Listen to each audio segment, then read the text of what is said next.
करोड़ों बच्चों की तरह मुझे भी पोगो पर एक ही शो का इंतजार होता था, जो था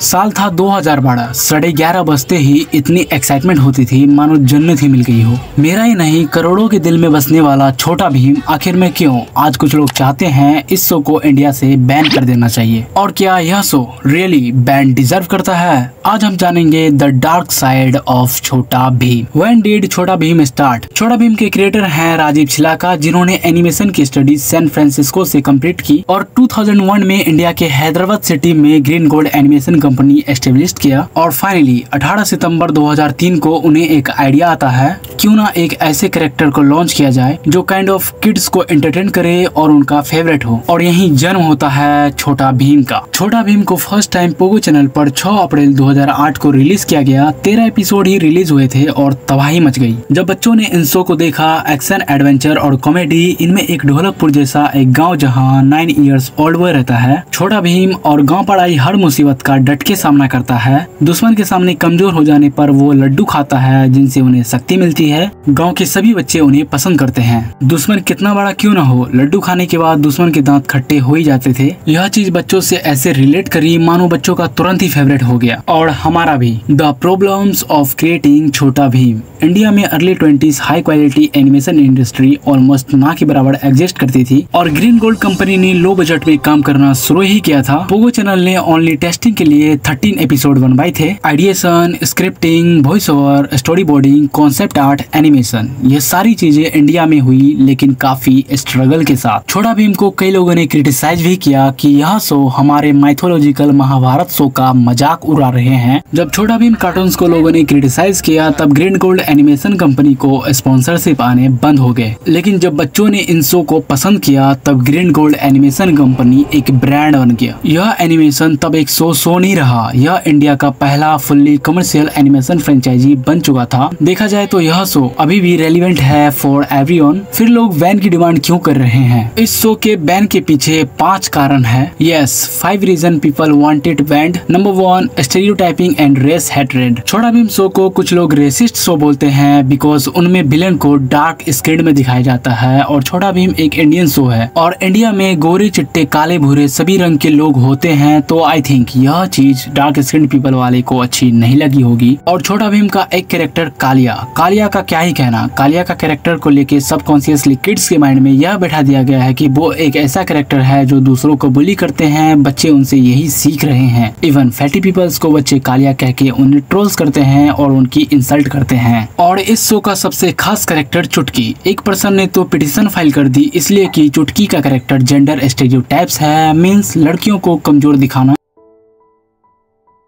number 2 is promotion of violence. चुटकी का काम है लड्डू देना और छोटा भीम का काम है लड्डू खा के या ढिसुम करना। और लड्डू अगर खत्म हो गई हो तो टुनटुन मौसी किस काम की, बस फिर से लड्डू, फिर खा के, फिर से ढिसुम। यह चीज एग्रेशन प्रमोट करती है। एक पर्सन ने तो इस चीज को भी लेके पिटीशन फाइल कर दी है। किड्स में एग्रेशन प्रमोट करना बिल्कुल भी सही नहीं है। यह चीज उनके सोशल डेवलपमेंट और फ्रेंड सर्किल में कठिनाइयां ला सकती है। और बात रही एग्रेशन की, तो एक पॉजिटिव एग्रेशन भी होता है जो बेनिफिशियल है पॉजिटिव असर्टिवनेस या एनर्जी को चैनलाइज करने में, जैसे टीम वर्क या क्रिएटिव परस्यूट्स में बेनिफिशियल है। अगर आपने चाइल्डहुड डेज में इस शो को देखा होगा तो आपने देखा होगा इस शो में इमोशनल वाले इमोशंस बहुत कम ही दिखाई जाते थे। यह शो लड्डू प्रमोट करता है जो हेल्थ के लिए उतना हार्मफुल भी नहीं है, मानो तो हार्मफुल है ही नहीं, बस ज्यादा खाने से फैट हो जाओगे। और इसी बात को लेके ध्रुव राठी ने भी इस शो को क्रिटिसाइज किया था। पसंद थे। यहाँ पे पहले मोगली बनाना खा रहा है, देख सकते हैं। ये क्या, इनकी टेल पे तो कोई आग लगा रहा है।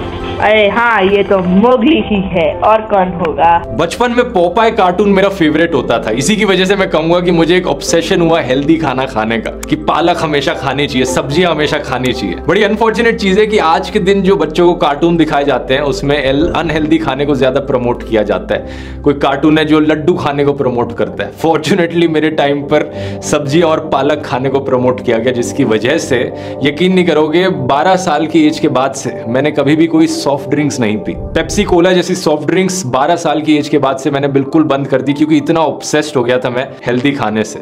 Number 3 is not providing value. कुछ लोगों का कहना है छोटा भीम का कंटेंट रेपिटेटिव एंड सोलो है, मींस उनमें मॉरल लर्निंग एंड कल्चर के बारे में दिखाया ही नहीं जाता है। छोटा भीम का कंटेंट टोटल डिवैल्यूएबल है। उनमें समटाइम्स हिंदूज गॉड, कृष्णा, गणेश जी, हनुमान को दिखाया जाता है। इवन उनकी स्टोरी भी यूजलेस होती है। एंड फिर वही Jimbara, laddoo, Kirmada, Dholakpur. Number 4 is cultureless and mock. Parent survey के अकॉर्डिंग पेरेंट्स से यह पता चला है कि बच्चों पर छोटा भीम का बुरा असर भी होता है। बच्चे छोटा भीम की तरह बातें करते हैं, दूसरों को बुली करते हैं और अंडर एज में ego and superiority complex ridiculous dream देखते हैं जो कि उन्हें अनकल्चर्ड बनाता है। Number 5 is not focus on animation quality. छोटा भीम एक ऐसा शो है जो स्टार्टिंग में लो बजट में काम करना शुरू ही किया था। कुछ लोगों का मानना है वो अब भी वही है। इंडिया में एक यूट्यूबर इतनी हाई क्वालिटी एनिमेशन प्रोड्यूस करता है जबकि ग्रीन गोल्ड एनिमेशन 300 से 400 करोड़ का ब्रांड है, तो उन्हें भी हाई क्वालिटी एनिमेशन प्रोड्यूस करना चाहिए। छोटा भीम का फोकस अब कार्टून्स बनाना नहीं, अब उनका फोकस केवल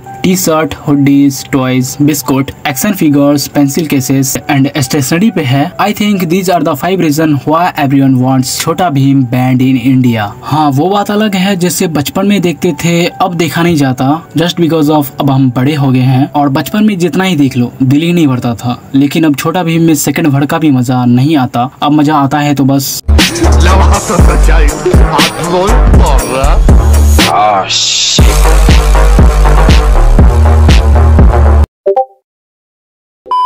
कुछ लोग कहते हैं छोटा भीम से हमने कुछ नहीं सीखा, छोटा भीम ने हमें कुछ नहीं सिखाया। तो छोटा भीम ने हमें सिखाया हमेशा सच बोलना, दोस्ती बनाए रखना और मुसीबतों में दोस्तों के काम आना। अपग्रेडेड छोटा भीम। भले ही छोटा भीम का कंटेंट कैसा हो, उसकी एनिमेशन क्वालिटी लो बजट वाली हो, नो मैटर, अगर आपने छोटा भीम का यह नहीं देखा है तो आपने कुछ नहीं देखा। ग्रीन गोल्ड एनिमेशन के थ्रू ही क्रिएट किया गया सुपर भीम की मूवीज या एपिसोड और नेटफ्लिक्स पर की mighty little Bhim. And you know what, mighty little Bheem एक ग्लोबल हिट रही है और इसके एनिमेशन भी आपको जरूर इम्प्रेस करेंगे। माइटी लिटिल भीम एक स्पेसिफिक चिल्ड्रन वेब सीरीज है। If you are a die hard fan of Chhota Bheem then definitely you should see it once. और एक चीज, पहले छोटा भीम में स्कूल नहीं होता था, लेकिन अब छोटा भीम स्कूल गोइंग बॉय हो गया है। और स्कूल वाला एपिसोड देखा या नहीं जरूर बताना, let me know in comment section. Should Chhota Bheem banned in India? My opinion, क्या सच में छोटा भीम बैंड इंडिया डिजर्व करता है? तो आई थिंक नहीं। छोटा भीम के अलावा और भी कई सारे शो है जिनमें कुछ प्रोज हैं तो कुछ कॉन्स भी हैं। क्या उन्हें भी बैन कर देना चाहिए? आई थिंक नहीं। तो मेरा मानना है कि हर एक चीज का दो पहलू होता है, प्रोज एंड कॉन्स। और जिन्हें लगता है कि यह शो रियली बैन डिजर्व करता है तो मेरी मानो तो राजीव छिलाका जी को एक मौका तो देना ही चाहिए। छोटा भीम के क्रिएटर राजीव छिलाका जी को छोटा भीम की क्वालिटी पर और ध्यान देना चाहिए। जो गलतियां उन्हें सुधार कर फिर मार्केट में आउट करना चाहिए। यह शो बिल्कुल भी बैन डिजर्व नहीं करता है अकॉर्डिंग टू मी। और आपका इस पर क्या ओपिनियन है? Let me comment below. Rajiv Chilaka ji को दिल से शुक्रिया। अगर आज वो नहीं होते तो शायद मेरा बचपन इतना सुहाना ना होता और हम सब के लिए छोटा भीम जैसा कुछ एग्जिस्ट ही नहीं करता।